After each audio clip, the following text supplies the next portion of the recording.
धर्मांतराविरुद्ध विरुद्ध काही शंका. येथवर धर्मांतर विरोधकांनी जी कारणे पुढे केलेली आहेत त्या कारणांचा विचार केला आहे. आता धर्मांतराविषयी सहानुभूती असणाऱ्या काही लोकांनी ज्या शंका प्रदर्शित केलेल्या आहेत त्या शंकांचे निरसन करण्याचा प्रयत्न मी करीत आहे.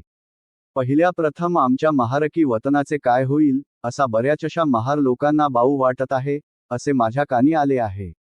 वरिष्ठ जातीतील धर्मांतर विरोधी लोकांनी तुम्ही धर्मांतर केले तर तुमच्या महारक्या जातील अशी भीती गावोगावी महार लोकांना घातल्याचे माझ्या कानी आले आहे.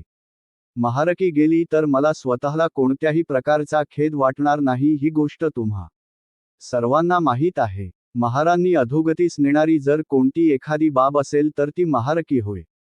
हे माझे मत गेल्या 10 वर्षापासून लोकांपुढे मी मांडीत आलो आहे आणि ज्या दिवशी या महारकीच्या बेडीतून तुमची सुटका होईल त्या दिवशी तुमच्या उद्धाराचा मार्ग मोकळा झाला असे मी समजेन. परंतु ज्या कोणाला महारकी हवी असेल त्या लोकांना मी एवढे आश्वासन देऊ शकतो की धर्मांतरामुळे महारकी वतनाला कोणत्याही प्रकारचा धोका पोहोचू शकत नाही. याबाबतीत सन 1950 सालच्या कायद्याचा उल्लेख करणे आवश्यक आहे. त्या कायद्याच्या कलमाप्रमाणे कोणाही माणसाच्या, केवळ त्याने धर्मांतर केले एवढ्याच कारणामुळे, वारसाच्या अगर मालमत्तेच्या कोणत्याही अधिकारास बाधा येऊ शकत नाही. ज्यांना कायद्याचा आधार पुरेसा वाटत नसेल त्यांनी नगर जिल्ह्यातील परिस्थिती विचारात घ्यावी. नगर जिल्ह्यातील पुष्कळ महार ख्रिस्ती झाले आहेत व काही ठिकाणी तर एकाच घरात काही माणसे ख्रिस्ती आहेत व काही महारच राहिले आहेत. तथापि जे ख्रिस्ती झाले आहेत त्यांचा वतनावरचा हक्क नाहीसा झाला नाही. याचा दाखला नगरचे महार तुम्हा सर्वांना देऊ शकतील. तेव्हा धर्मांतरापासून महारकी वतनाला धोका येणार आहे अशी भीती कोणीही बाळगू नये. दुसरी शंका राजकीय हक्कासंबंधी आहे. धर्मांतर केले तर आमच्या राजकीय हक्कांचे काय होईल, अशीही शंका पुष्कळ लोकांकडून प्रदर्शित करण्यात येते. अस्पृश्य वर्गाला मिळालेल्या राजकीय हक्काचे महत्त्व मी ओळखीत नाही असे कोणालाही म्हणता येणार नाही. हे राजकीय हक्क मिळण्याकरिता जेवढी दगदग व जेवढी पराकाष्ठा मी केली तेवढी दगदग व तेवढी पराकाष्ठा तर कोणीही केलेली नाही. तथापि राजकीय हक्कांवरतीच सर्वस्वी भर देणे योग्य होणार नाही असे मला वाटते. जे राजकीय हक्क दिलेले आहेत ते कधी ना कधी संपुष्टात येतील. इंग्रज सरकारने जो निवाडा दिला होता त्या निवाड्यात आपणाला दिलेल्या राजकीय हक्कांची कालमर्यादा 20 वर्षांची ठरवलेली होती. पुढे करारात तशा प्रकारची कालमर्यादा निश्चित केलेली असली तरी त्यातील मुदत अमर्याद आहे असे कोणालाही म्हणता येणार नाही. ज्यांचा राजकीय हक्कावर भर आहे त्यांनी हे राजकीय हक्क गेल्यावर मग काय होईल याचा विचार अवश्य करावा. ज्या दिवशी हे राजकीय राहावे लागेल ते सामर्थ्य आपल्या अंगी नाही, हे मी वर सांगितलेच आहे. ते सामर्थ्य धर्मांतर केल्याशिवाय आपल्याला प्राप्त होऊ शकणार नाही, हेही मी वर सिद्ध करून दिले आहे. कोणत्याही माणसाने जवळचा विचार करून भागणार नाही. तात्पुरत्या लाभाला भाळून जाऊन शाश्वत हित कोणत्या गोष्टीत आहे याचा विचार न करणे हे अति दुःखदायक होणार आहे. अशा परिस्थितीत कायमचा लाभ कोणत्या गोष्टीत साठविलेला आहे याचा विचार सर्वांनी अवश्य करावयास पाहिजे. माझ्या मते शाश्वत हिताच्या दृष्टीने पाहिले असताना धर्मांतराचा उपाय हाच खरा उपाय आहे.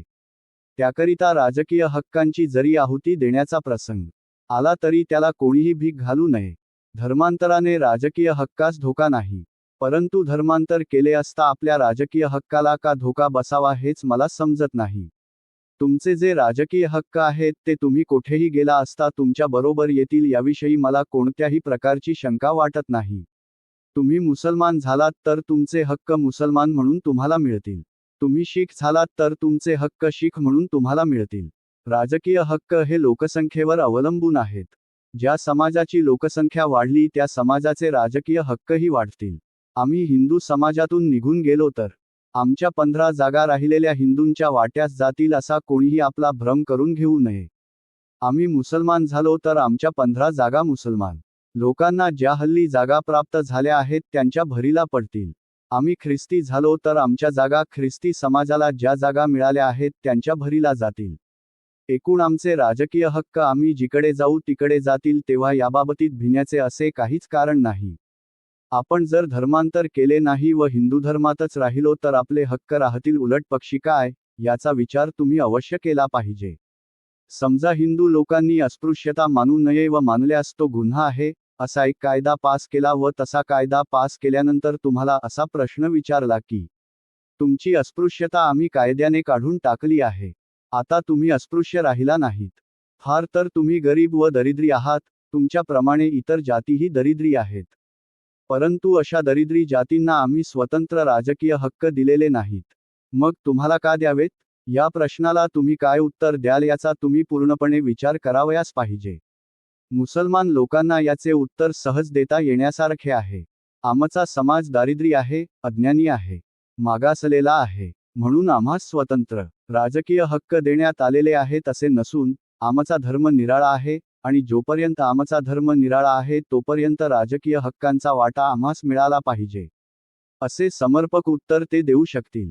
तुमचा समाज निराळा, तुमचा धर्म निराळा म्हणून तुम्हाला राजकीय हक्क मिळाले पाहिजे, अशा प्रकारची भूमिका जोपर्यंत तुम्ही हिंदू धर्मात आहात व हिंदू समाजात आहात तोपर्यंत तुम्हाला घेता येणार नाही. ज्या दिवशी तुम्ही धर्मांतर करून हिंदू समाजापासून स्वतंत्र व्हाल त्या दिवशी ही भूमिका तुम्हाला घेता येईल, तोपर्यंत घेता येणार नाही. आणि जोपर्यंत अशा स्वतंत्र भूमिकेवर उभे राहून तुमच्या राजकीय हक्कांची मागणी तुम्ही करू शकत नाही तोपर्यंत तुमचे राजकीय हक्क शाश्वत आहेत, त्यांना धोका नाही, असे समजून चालणे अत्यंत अज्ञानपणाचे लक्षण आहे असे मला वाटते. या दृष्टीने पाहिले असताना धर्मांतर हे राजकीय हक्कांना विरोध नसून राजकीय हक्कांचे हे संवर्धन करण्याचा तो एक मार्ग आहे असेच म्हटले पाहिजे. तुम्ही हिंदू धर्मात राहिलात तर तुमचे राजकीय हक्क जातील. तुम्हाला राजकीय हक्क बुडू द्यावयाचे नसतील तर धर्मांतर करा. धर्मांतरानेच ते कायम राहणार आहेत.